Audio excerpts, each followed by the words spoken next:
Kwa zaidi ya miaka 4 sasa, mashirika ya kitawa nchini Tanzania yamekuwa taa ya matumaini, yakiongoza njia katika kuhimiza elimu ya kilimo endelevu. Kwao, kilimo hai si tu mbinu za kilimo hai, bali ni wito wa kulinda uumbaji wa Mungu, udongo wenye afya, viumbe hai, ustawi wa jamii na mazingira bora kwa vizazi vijavyo. Katika makala hii maalum, tutashuhudia juhudi za mashirika haya, kazi zao, maarifa waliopata na jinsi wanavyoeneza elimu hii ndani na nje ya mashirika yao. Ni hadithi ya ushindi wa elimu juu ya mazingira. Mimi ni Sister Scholastica Tesha, mwana wa Mtakatifu Gema Galigani, na tupo Vianzi mkoani Morogoro katika kituo cha mafunzo ya wakulima. Hapa mashirika ya kitawa kupitia mradi wa SAPKI unaosimamiwa na Shirika la Kilimo Endelevu Tanzania SAT yanapokea mafunzo maalum kwa lengo la kurithisha elimu hii kwa jamii.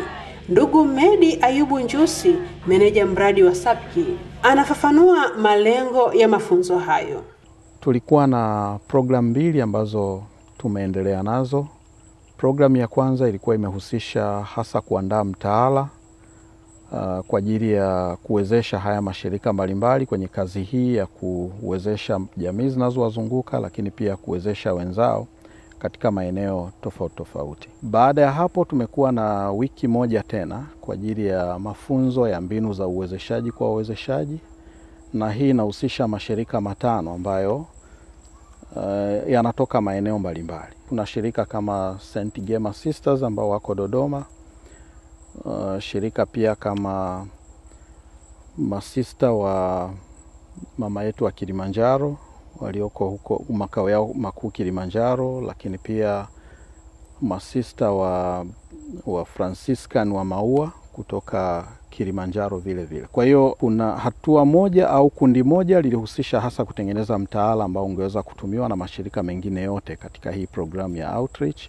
lakini hii ya pili ilihusisha hasa kupata mafunzo ya namna ya kutekeleza huu mtaala kwa wakulima, lakini pia kwa wenzao na mashirika mengine mbalimbali ambayo hayajapata fursa ya kushiriki kwenye hii program. Miongoni mwa wanaonufaika ni Sister Agricola Vicente Hani kutoka shirika la masista wa Kapchini Maua. Akiwa na hamasa na shukrani, anaelezea utayari wake wa kushirikisha elimu hii kwa shirika lake na jamii. Nimejifunza mambo mengi sana ambayo imenisaidia mimi binafsi na itaenda kusaidia shirika na hata jamii ambayo inanizunguka. Anaendelea kutoa shukrani kwa SAT kwa kuwa na maono ya kuwashirikisha watawa katika harakati za uendelevu wa mazingira. Kwa kweli mimi kwanza ni shukuru kwa aliyewaza ndoto hizo SAT kwa kuja kusaidia mashirika ya kitawa. Tuseme wamekuja kuokoa maisha yetu na hata ya kizazi kijacho. Kwa sababu sisi kama watawa ni wadau wakuu wa kuendeleza jamii. Na tunapoenda kwenye jamii kwa kweli wanatusikiliza. Kwa hiyo kila shirika watakapoenda kuelimisha jamii, ina maana kwamba jamii ile itaelimika. Sasa tunatengeneza madawa ya asili. Tunawafundisha wakulima kilimo cha asili. Kwa upande wake Sister Nimfashio wa shirika la masista wa bibi yetu wa Kilimanjaro CDNK amekuwa akijifunza kilimo endelevu kwa miaka kadhaa. Anashirikisha namna anavyodhamiria kueneza mbegu ya maarifa aliyopanda.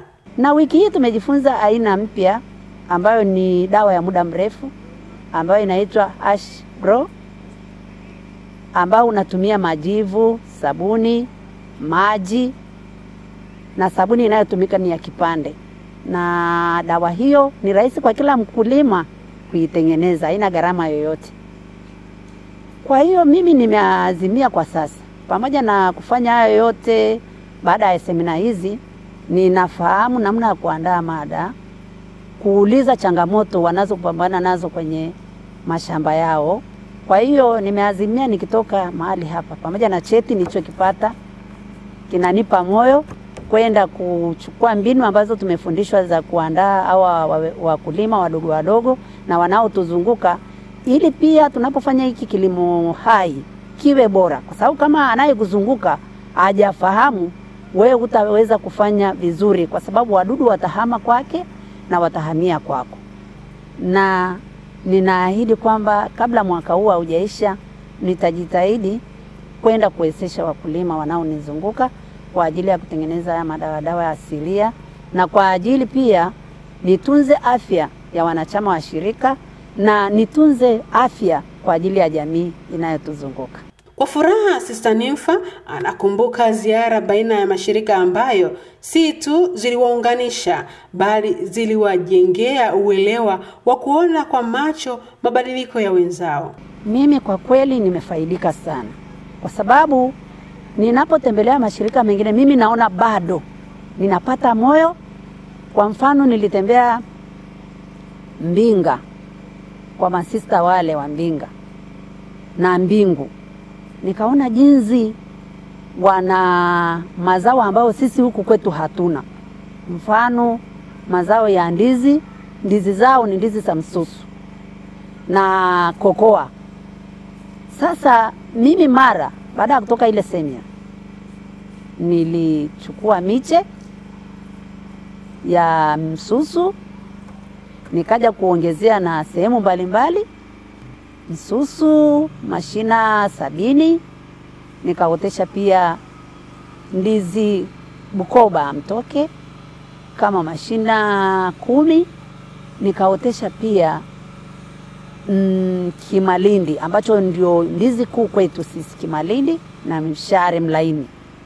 Kwa hiyo nimepata matokeo mazuri. Nikaona kumbe tunapoenda kwa wenzetu tunajifunza pia na tunaiga, na unapokuja kufanya kitu ambacho ulifikiri kwenye mazingira yako hakifai, unapojaribu basi unaona kwa kweli kinafaa.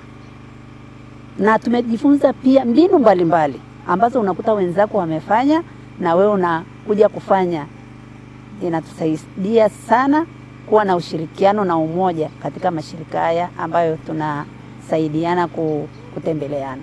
Katika mazungumzo ya kirafiki, Sister Agricola anatoa ushauri kuhusu kilimo kinachotumia maji kwa ufanisi, akitambua changamoto ya maji katika baadhi ya maeneo. Tunaweza kuwa na mazingira ambayo mvua ni chache, lakini tunahitaji kutumia mchele. Kwa nini tusivune maji? Tuna uwezo wa kuvuna maji na tukatengeneza matuta. Wakati ule mvua inapokuwa nyingi, pia maji yanaweza wakaingia kwenye tuta.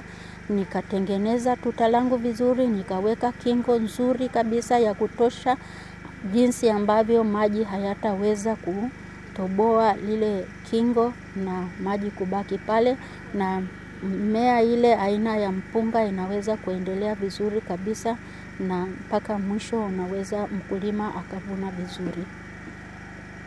Na tunakosa kwa kweli elimu.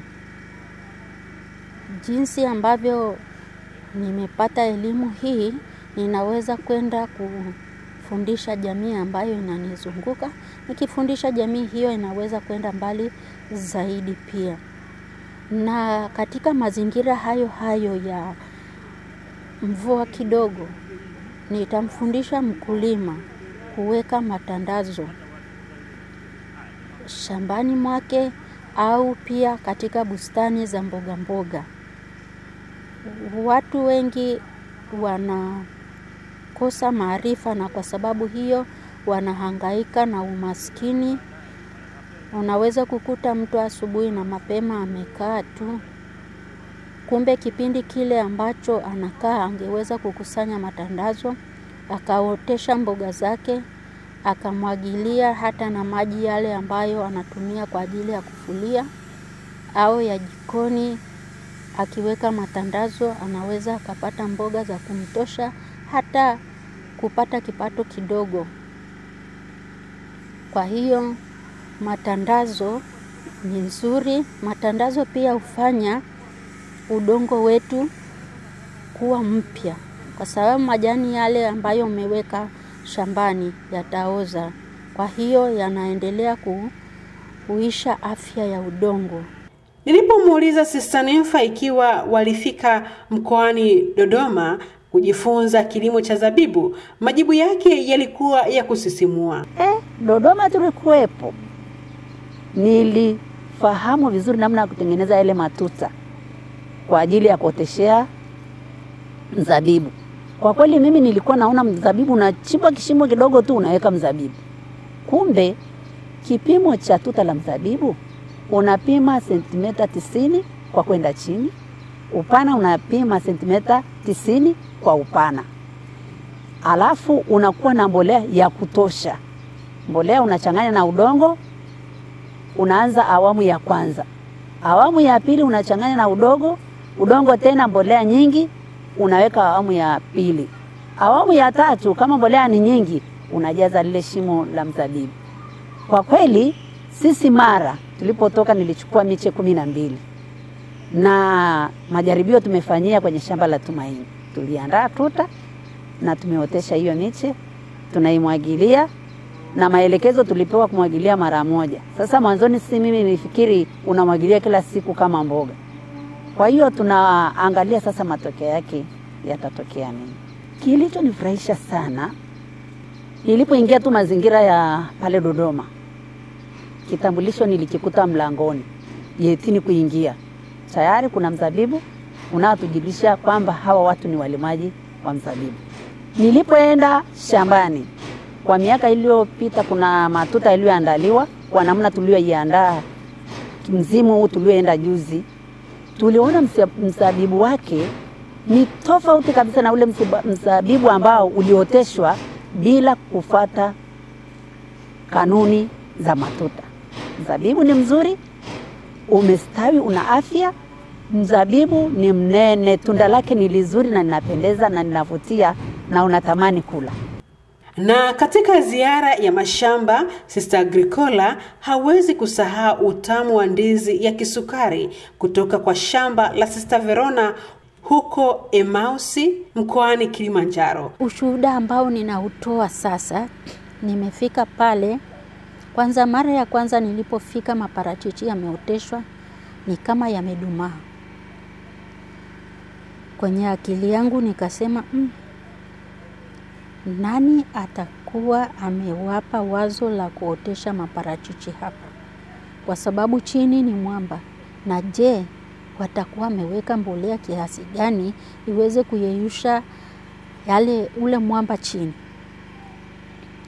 Basi nikamwambia, umefanya vizuri kwa kweli, vizuri kabisa. Yaani hapa haya maparachichi yalikokaa ni mahali pazuri. Lakini niliporudi tena mwaka jana mwezi wa 9, nikakuta wameotesha mazao mchanganyiko. Kwa hiyo wameotesha maparachichi, alafu mapapai, vile vile na migomba. Nikaona migomba inastawi, inachechemea kidogo. Lakini nikasema ngoja nione, lakini anayeweza kufanya ardhi kuwa mpya ni mwanadamu. Na kwa sababu kuna ng'ombe, bila shaka nguvu zote zitaelekezwa hapa. Nikaondoka. Nikarudi mwaka huu mwezi wa 2. Sijawahi onja ndizi tamu ya kisukari kama aliyovuna Sister Verona. Na imenenipa vizuri. Mapapai kichwa changu ni kidogo. Nimekula pia mapapai. Pale kwenye ile shamba kuna mimea isiyopungua 26. Ina maana kuna mimea hiyo mikuu 3: maparachichi, migomba, mapapai. Na wameotesha nyanya chungu kwa maana ya ngogwe, wameotesha rosela, wameotesha mnafu, wameotesha maua, wameotesha tumbako kwa ajili ya kukimbiza wadudu vile vile, na mazao mengine mengi sana. Kwa hiyo ukifika pale unaweza ukaketi ukatafakari ukuu wa Mungu. Anaeleza umuhimu wa kufundisha jamii kuhusu afya ya udongo na kupiga marufuku tabia ya kuchoma mashamba. Kutunza afya ya udongo ni muhimu sana, hasa kuepuka kuchoma mashamba. Mungu ametupa akili, hakuna mahali ambapo sitaweza kupata majani. Hakuna mahali ambapo nitashindwa kupata mabaki ya jikoni. Kwa hiyo mimi ninashukuru kwa kozi hii, na haya yote ambayo nimeyapata katika kozi hii nitaenda kusaidia jamii yangu ambayo inaizunguka, ili Watanzania wote waweze kupata elimu hii. Katika kutafakari mafundisho ya Laudato Si, Sister Agricola anatukumbusha ujumbe wa Papa kuhusu uwajibikaji wa binadamu kwa mazingira. Laudato Si inatuelekeza juu kwamba dunia ni nyumba yetu, ni mahali petu, ni nyumbani kwetu ambapo tunaishi. Na nyumbani kwetu ni lazima tupafanye pawe mahali pazuri. Na kwa jinsi hiyo ninapaswa kutunza mazingira, hasa kuotesha miti. Tunapokuwa na miti, kama mahali hapa ukiangalia kuna miti mingi ya kutosha, hivyo tunapata hewa nzuri na ni mahali tulivu. Hewa hii haijachakachuliwa chochote kwa sababu ya miti ambayo imeoteshwa katika mazingira haya. Kwa hiyo nyumbani kwetu lazima tupatunze. Kwa hiyo mimi kama binadamu nikitunza mazingira yangu vizuri, ina maana kwamba tunaendeleza ile kazi ya uumbaji ambao Mungu kweli yeye alituweka sisi katika dunia ambayo ni safi na salama. Ziara ya mafunzo pia ilifikisha Sister Nympha hadi katika shirika la masista wa mbingu Mahenge, ambako alijifunza namna bora ya kupanda miche ya kokoa. Mbingu niliwahi kushiriki. Kwa kweli hapo nilijifunza kuandaa viriba vya kuotesha kokoa. Tuliandaa kama sitasahau kama viriba 800. Tuliketi, tukachanganya mbolea, tukapaki kwenye viroba ambavyo ni vidogo vidogo kwa ajili ya hiyo miche. Na baada ya hapo tulirudi tena mara ya pili. Tukakuta walishaotesha na miche ile inaendelea vizuri. Tulijaribu kuchukua pia mbegu. Kwa kweli mimi kwenye eneo nilioenda kujaribishia, eneo la Rombo, sijajua sana kama yale maeneo ni rafiki. Niliotesha kwenye kitalu, ilipofika miche ikaanza kunyauka, lakini bado sijakata tamaa. Anatoa wito kwa shirika la kilimo endelevu Tanzania, wawezeshaji na wadau wengine kuendelea kusaidia mashirika ya kitawa kupata mafunzo haya muhimu. Kwenye maeneo yetu kuna mabadiliko makubwa, kwa sababu watu hata hawakuwahi wengine kusikia kilimo hai, na wanavyoona tunafanya, wengine mara ya kwanza waliona kama vichaa, lakini baadaye walipoona matokeo yake, wengine wanatufuata, wengine wanatuomba msaada, na bado pia malengo yetu hayajakamilika. Tunajitahidi kuona, na waomba waendelee, wasichoki kutuelimisha, na hata kama kuna uwezo wote wanaoweza kutusaidia katika mambo ya uwezeshaji wa kukabiliana na hii changamoto ya maji na hali ya hewa. Kwa kawaida hii hali ya hewa inavyobadilika, basi tunawakaribisha.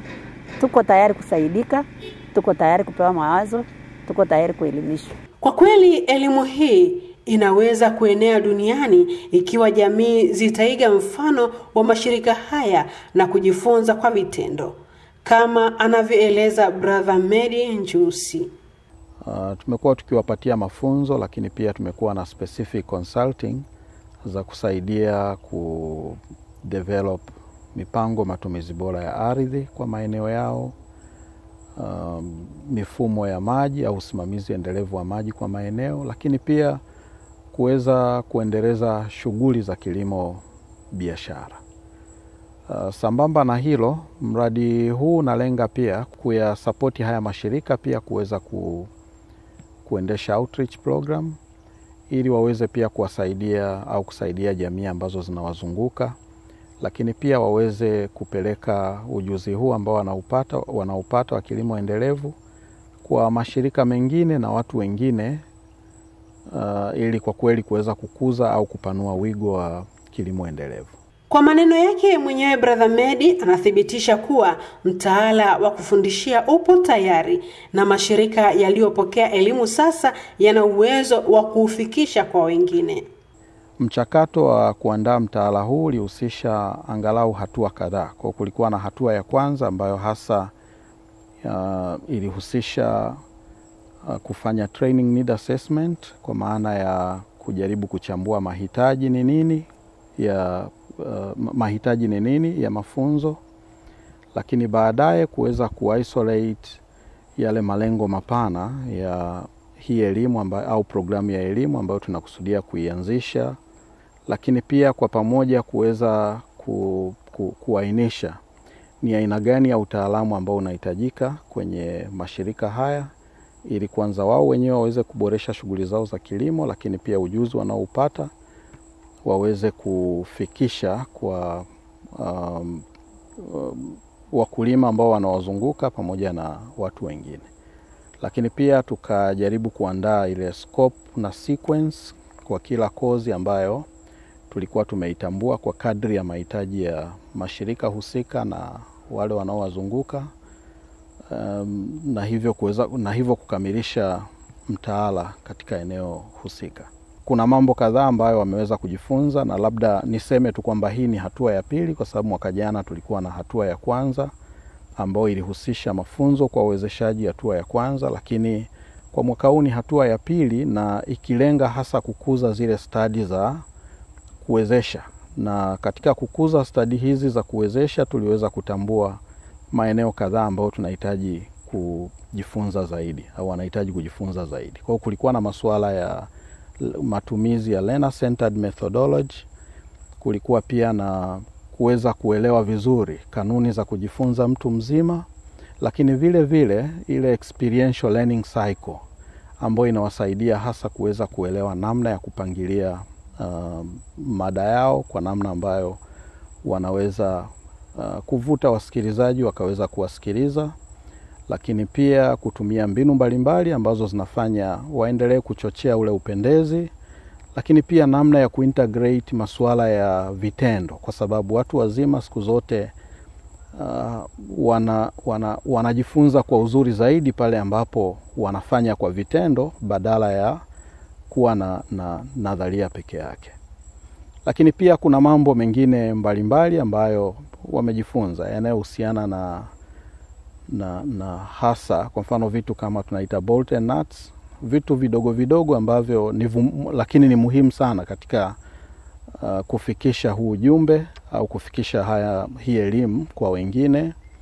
Mambo ya coaching approach, mambo ya giving and receiving feedback, kwa sababu kutoa na kupokea mrejesho ni sehemu muhimu sana. Kwa kweli, kilimo endelevu sio tu kuhusu chakula, bali ni kuhusu maisha, kuhusu kuishi kwa mshikamano na mazingira yetu. Ushuhuda wa mashirika ya kitawa ni somo kwa dunia kwamba mabadiliko yanawezekana pale tunapochanganya maarifa, maadili na moyo wa kujitoa. Hatua walioichukua ni mbegu iliyopandwa kwenye matumaini makubwa ya mavuno ya kesho. Tukiwa na imani, mshikamano na elimu, tunaweza kulinda dunia hii na kuiacha salama kwa wale watakaokuja baada yetu. Huu ni wito si kwa mashirika ya kitawa pekee, bali kwa jamii nzima. Tuchukue hatua sasa. Uumbaji ni zawadi na sisi ni walinzi wake. Sister Scholastica Tesha, Johari Media.